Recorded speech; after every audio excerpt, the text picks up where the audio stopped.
اور جو جھوٹ باندھتا ہے وہ بالآخر ناکام ہی رہتا ہے۔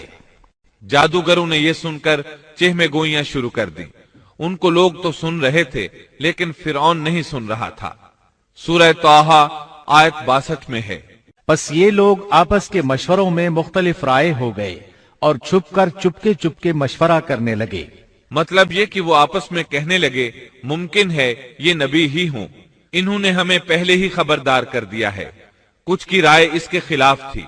پھر صلاح مشورے کے بعد یہ سب فرعون کے پاس آئے اور کہنے لگے اگر ہم غالب آ گئے تو کیا ہمیں کوئی بڑا صلہ اور انعام بھی ملے گا؟ جواب میں فرعون نے کہا ہاں، بلکہ اس سے بڑھ کر یہ کہ تم اس صورت میں ہمارے مقرب لوگوں میں داخل ہو جاؤ گے۔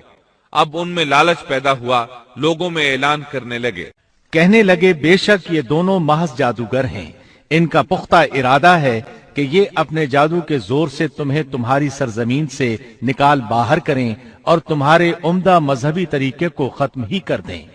پھر آپس میں باتیں کرتے ہوئے یوں کہنے لگے کہ اختلاف نہ کرو، سب مل کر اپنی تدبیر آزماؤ اور صف بنا کر مقابلے میں آؤ۔ چنانچہ 40 کے 40 جادوگر ایک ہی صف بنا کر فخر اور غرور سے چلتے ہوئے موسیٰ علیہ السلام کی طرف بڑھنے لگے۔ ادھر موسیٰ علیہ السلام آگے بڑھے، بس ہارون علیہ السلام آپ کے پیچھے تھے۔ لوگوں کی حالت دیکھنے کے قابل تھی، ان کی زبان پر یہ الفاظ تھے وَقَدْ أَفْلَحَ الْيَوْمَ مَنِ اسْتَعْلَى۔ جو آج غالب آ گیا وہی کامیاب ہے۔ جادوگر پھر کہنے لگے اے موسیٰ یا تو پہلے ڈال یا ہم پہلے ڈالنے والے بن جائیں۔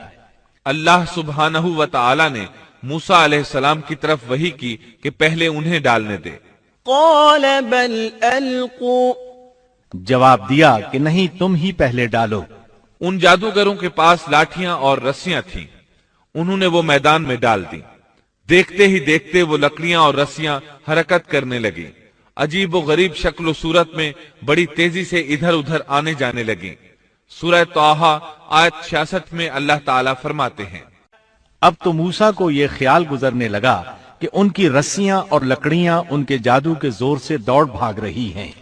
سورۃ الاعراف آیت 116 میں اس واقعے کو اللہ تعالیٰ نے یوں بیان کیا ہے جب انہوں نے ڈالا تو لوگوں کی آنکھوں پر جادو کر دیا اور ان کو دہشت زدہ کر دیا اور ایک طرح کا بہت بڑا جادو بنا لائے۔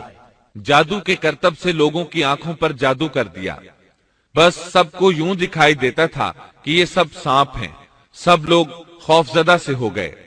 موسیٰ علیہ السلام نے بھی کچھ خوف سا محسوس کیا کہ یہ کیسا جادو ہے۔ اسی وقت اللہ تعالیٰ نے موسیٰ علیہ السلام کو تسلی دی اور فرمایا